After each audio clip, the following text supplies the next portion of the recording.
Kolkata doctor case को लेकर के इस वक्त बहुत बड़ी अपडेट सामने आ चुकी है, जहां एक तरफ ट्रेनी डॉक्टर जो उस रात ड्यूटी पर तैनात थी, उसने इस मामले को लेकर के बहुत बड़ा खुलासा कर दिया है। तो वहीं सीबीआई की 3rd डिग्री के बाद संदीप घोष ने भी बहुत बड़ा कबूलनामा कर लिया है कि आखिर संदीप घोष ने एक एक करके उस रात और उसके बाद किस तरह से उसने सबूत मिटाए। अब इन चीजों को लेकर भी खुलासा सामने आ चुका है कि उस रात 8 से 9 अगस्त को क्या क्या हुआ था। उस चश्मदीद ट्रेनी डॉक्टर ने इस घटना को रिकॉर्ड भी कर लिया था, जो कि अहम वीडियो के तौर पर अब सामने आ चुका है, जिस वीडियो को देखने के बाद सीबीआई खुद दंग रह चुकी है। सीबीआई खुद नर्वस है कि आखिर इस तरह से दरिंदगी को अंजाम देने के पीछे क्या वजह थी और अब क्या क्या हुआ था। जो चश्मदीद ने बताया है, उसे सुनने के बाद आपके कान भी खड़े हो जाएंगे।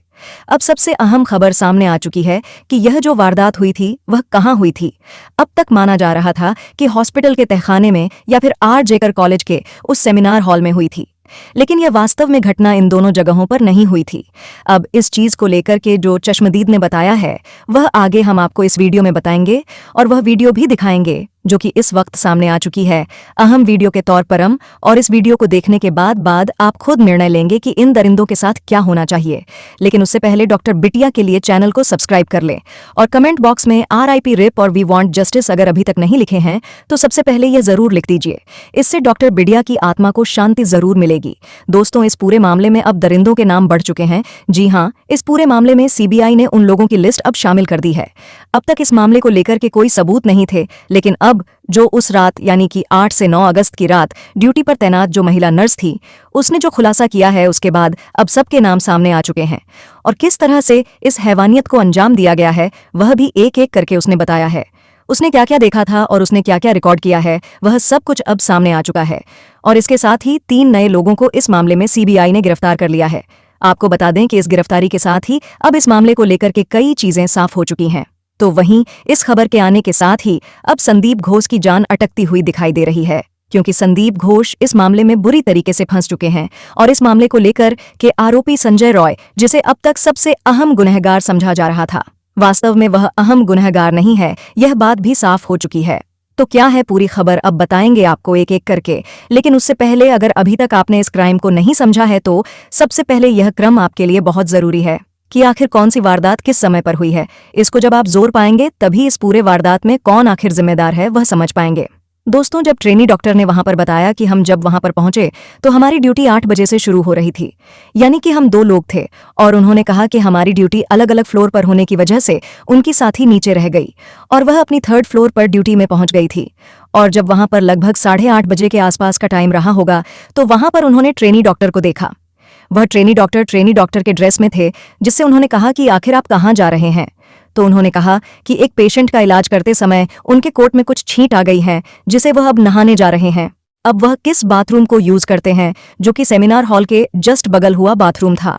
हालांकि डॉक्टर ने यह भी बताया है कि उन्हें उस समय और कुछ भी पास में उसके दिखाई नहीं दिया, लेकिन उन्होंने जब उससे नाम पूछा तो वह डर गया। अचानक से नाम बताने में आनाकानी करने लगा, और वास्तव में उन्होंने कहा कि उसने अपना नाम बताया भी नहीं था।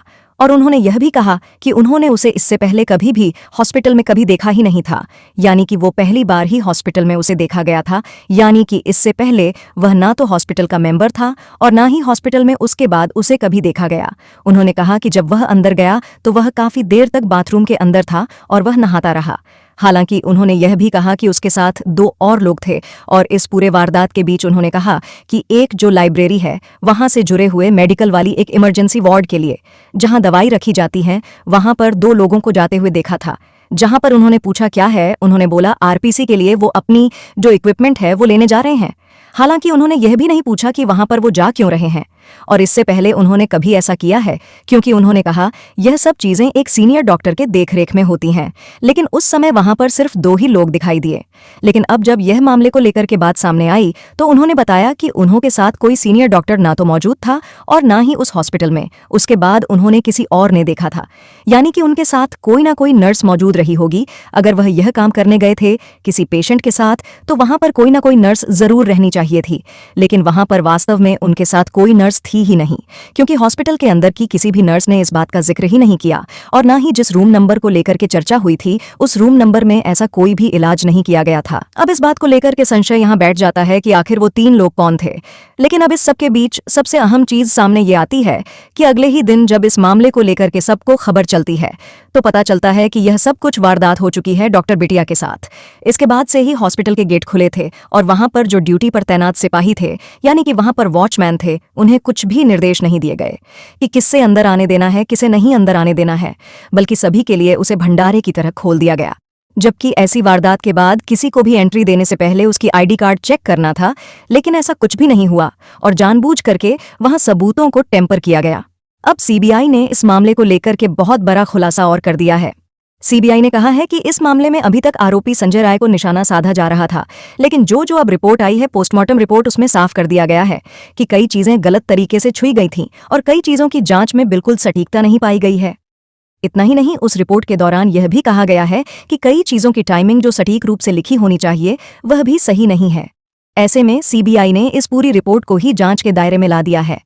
सीबीआई का मानना है कि जो भी चीजें मिली थीं उनमें कई सारी चीजें गायब थीं, यानी कि डॉक्टर के जो कपड़े गायब मिले हैं उनके अब तक कोई शिनाख्त नहीं हुई है कि वह कहाँ हैं, ना ही वह हॉस्पिटल के कहीं कोने में मिले हैं, ना ही संदीप राय संजय राय के घर पर देखे गए हैं। ऐसे में सवाल यह उठता है कि आखिर उन कपड़ों को कहाँ दफन कर दिया गया। सबसे बड़ी बात तो यह है कि यह सब कुछ वारदात अगर सेमिनार हॉल में हुई थी और अगर उस डॉक्टर ने सेमिनार हॉल के जस्ट बगल वाले वॉशरूम को यूज किया था तो उस बाथरूम को तोड़ा क्यों गया, यानी कि यह पूरी वारदात कहीं ना कहीं बाथरूम से जुड़ी हुई है। लेकिन अब जो चश्मदीद ने खुलासा किया है उसे सुनने के बाद आपके पैरों तले से जमीन खिसकने वाली है। जी हां, इस बात को लेकर के अब आरोपी संदीप घोष भी सामने आ चुका है। उसे जब उसके बारे में देखा गया तो सीबीआई ने उसकी उस रात की लोकेशन को जानने की कोशिश की और देखा यह गया कि उसकी लोकेशन जहां पर थी, जिस कमरे में डिटेक्ट हुई, वह बहुत ज्यादा डरावना था। मामला यह था कि इस मामले को लेकर के संदीप घोष की जो लोकेशन डिटेक्ट हुई वह पास के एक चाइल्ड केयर हॉस्पिटल में देखी गई और रात भर संदीप घोष एक्टिव रहा। यानी कि हॉस्पिटल के अंदर क्या वारदात चल रही है, इस पूरी घटनाक्रम की जानकारी संदीप घोष को रात में ही कोई पहुंचा रहा था और संदीप घोष दूर से ही सही लेकिन इस मामले को लेकर के हर एक जानकारी देख रहा था। लेकिन अब इधर दूसरी तरफ संदीप घोष के बाद अब संजय रॉय ने इस पूरे मामले को लेकर के सच उगलना शुरू कर दिया है। जब संजय राय को एक बात पता चल गई है कि अब उसका बचना नामुमकिन होता जा रहा है तो वह सरकारी गवाह बनने की तैयारी में है। संदीप घोष अब एक बार फिर से फंस चुका है क्योंकि संजय राय अपनी गवाही में हर एक का नाम लेना शुरू कर चुका है। जहां एक तरफ उसने संदीप घोष को भी इस मामले में जिम्मेदार ठहराया है तो उसने कई बड़े लोगों के नाम भी इसमें शामिल कर दिए हैं। संदीप घोष ने बताया इस पूरी वारदात को बाथरूम में ही अंजाम दिया गया था। जी हां, संदीप घोष के इस खुलासे के बाद से अब पूरा मामला एक बार फिर से पलट चुका है। संदीप घोष भी इस मामले को लेकर के बात मान चुका है और वहीं दूसरी तरफ आरोपी संजय रॉय भी इस पूरे मामले को लेकर के एक के बाद एक बड़े खुलासे कर रहा है। अब तक ये माना जा रहा था कि सेमिनार हॉल या फिर कहीं तहखाने वाले रूम में यह सब कुछ अंजाम दिया गया था, लेकिन वास्तव में यह सब कुछ अंजाम दिया गया था सेमिनार हॉल से सटे उसी बाथरूम में हुआ, जिसके बाद में संदीप घोष ने ऑर्डर देकर अगले 1 हफ्ते के अंदर अंदर ही तोड़वा दिया था। यानी कि इस पूरे मामले में सबूतों को मिटाने की पूरी कोशिश की गई, जिसमें उन्हें काफी हद तक सफलता भी मिली। लेकिन आपको बता दें कि अब इस मामले में उजागर हो चुका है, वहां बाथरूम से कई सैंपल कलेक्ट किए जा चुके हैं। सैंपल मिलने के साथ ही इस मामले में यहां भी जांच की जा रही है कि आखिर वो कपड़े कहां गए, आखिर कपड़ों को छिपाने के पीछे के राज क्या था, आखिर कौन था जिसने इस पूरे कार्यक्रम को अंजाम दिया, किसने इन सभी वारदात के बीच सबसे अहम भूमिका निभाई, किस तरह से बॉडी से हर एक चीज को निकाला गया, हर एक निशानों को मिटाया गया। गर्दन पर पड़े जो निशान थे, फिंगरप्रिंट वहां भी नहीं देखे गए या वहां भी सामने नहीं आ पाए। यानी कि अगर किसी ने भी गर्दन पर हाथ रखा था तो इसका मतलब साफ है कि उसके फिंगरप्रिंट आने चाहिए थे, चाहे भले ही संदीप घोष ही क्यों ना हो या फिर संजय रॉय ही क्यों ना हो, मतलब किसी के तो आने चाहिए थे। लेकिन यहां पर जब रिपोर्ट सामने आई तो वहां पर किसी के फिंगरप्रिंट नहीं देखे गए। महज कुछ जगहों पर ही संजय राय के जो फिंगरप्रिंट है वह देखे गए, लेकिन वह भी सटीक नहीं मिले हैं। लेकिन अब इस मामले को लेकर के एक बार और फिर फॉरेंसिक जांच शुरू हो चुकी है। माना यह जा रहा है कि इस फॉरेंसिक जांच में काफी बड़े खुलासे होने वाले हैं। जिस तरह से सैंपल कलेक्ट किए गए हैं और कई फिंगरप्रिंट भी पाए गए हैं, और इस मामले में अब जिस ट्रेनी डॉक्टर को लेकर के उस दिन चश्मदीद लेडी डॉक्टर ने इस मामले को जिक्र किया है, उसके हिसाब से यहाँ पर एक आदमी के फिंगरप्रिंट्स तो कम से कम ज़रूर मिलने चाहिए, और अगर उस आदमी के फिंगरप्रिंट मिल जाते हैं तो उसे जल्द ही पकड़ा जा सकेगा।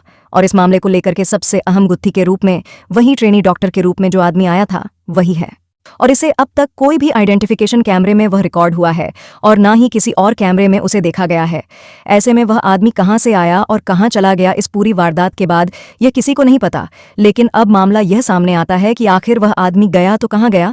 अब उसे ढूंढने की कोशिश सीबीआई लगातार कर रही है, उसे अलग अलग तरीके से स्केच बनवा करके, और साथ ही साथ जिन जिन लोगों ने उसके बारे में कुछ भी बताया है उसके बारे में जानकारी जुटाई जा रही है। वास्तव में कहा यह जा रहा है कि मुख्य आरोपी वही व्यक्ति है जो उस दिन ट्रेनी डॉक्टर की ड्रेस में हॉस्पिटल के अंदर आया था और जिसे उस नर्स ने देखा था। हालांकि उस नर्स ने कहा है कि उस दिन 3rd फ्लोर पर किसी भी वॉचमैन की कोई भी सिक्योरिटी गार्ड में नौकरी नहीं लगी थी। इसका मतलब साफ है कि यह सब कुछ जानभर बूझ करके प्री प्लान किया गया है। संदीप घोष ने इस मामले में पूरी अहम योगदान है, क्योंकि वह आरजेकर कॉलेज का प्रिंसिपल था। ऐसे में उसके इशारों पर ही आरजेकर हॉस्पिटल के अंदर की सारी ड्यूटीज गतिविधियां चलती थीं। ऐसे में अगर उसने जानबूझकर यह किया है और उसने छुट्टी दे रखी थी, तो इस मामले में एक बार फिर से संदीप घोष संदिग्ध की भूमिका में वास्तव में सामने आ चुका है। दोस्तों, आपको क्या लगता है आखिर कौन रहा होगा वो? क्या संदीप घोष की तरफ से बुलाए गए कुछ लोग थे, या फिर इस मामले में वह थ्योरी जो अब तक सबसे अहम रही है और जिसके सबूत सबसे ज्यादा मिल चुके हैं वह सही हो सकती है, यानी कि संदीप घोष और आरजेकर हॉस्पिटल के अंदर चलने वाली इल्लीगल गतिविधियों की जानकारी जैसे ही डॉक्टर बिटिया को लगी, इसके बाद से ही यह पूरी घटना शुरू हुई।